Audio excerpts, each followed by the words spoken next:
Standard 7th lesson number 1 The living world adaptation and classification सजीव सृष्टी अनुकूलन आणि वर्गीकरण Adaptation in aquatic plants म्हणजेच जलचर प्राण्यांचे अनुकूलन Visit various water bodies such as river, brook, pond, lake in your surroundings तुमच्या सभोवताली असलेल्या नदी, नाले, ओढे यांच्यामध्ये जाऊन बघा What difference do you observe between terrestrial and aquatic plants?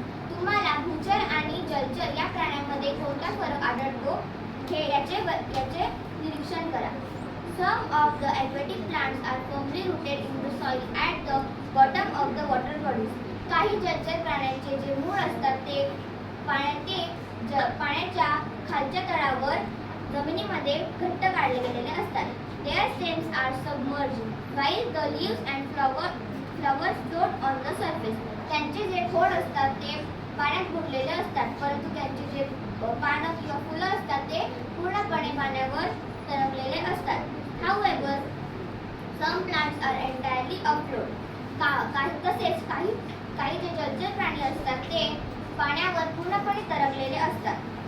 Their roots are not anchored in the soil. त्यांचे जे मूळ असतात ते पाण्यामध्ये पूर्णपणे घट्ट केलेले नसतात. The surface of leaves and stem of many aquatic plants are covered with a waxy layer. काही जलचर प्राण्यांचे जे मूळ असतात, स्टेम्स असतात, लीव्स असतात ते एका वॅक्सी लेयरने झाकलेले असतात. त्यामुळे त्यांच्यावर पाणी साचून राहत नाही. Leaves of some aquatic plants are thin and slender like a ribbon. त्यांचे जे पानं असतात ते एका रिबन सारखे सडपातळ असतात. This shape helps them to withstand fast current of water. त्यांचा हा आकार त्यांना पाण्याच्या प्रवाहापासून वाचवण्यासाठी असतो.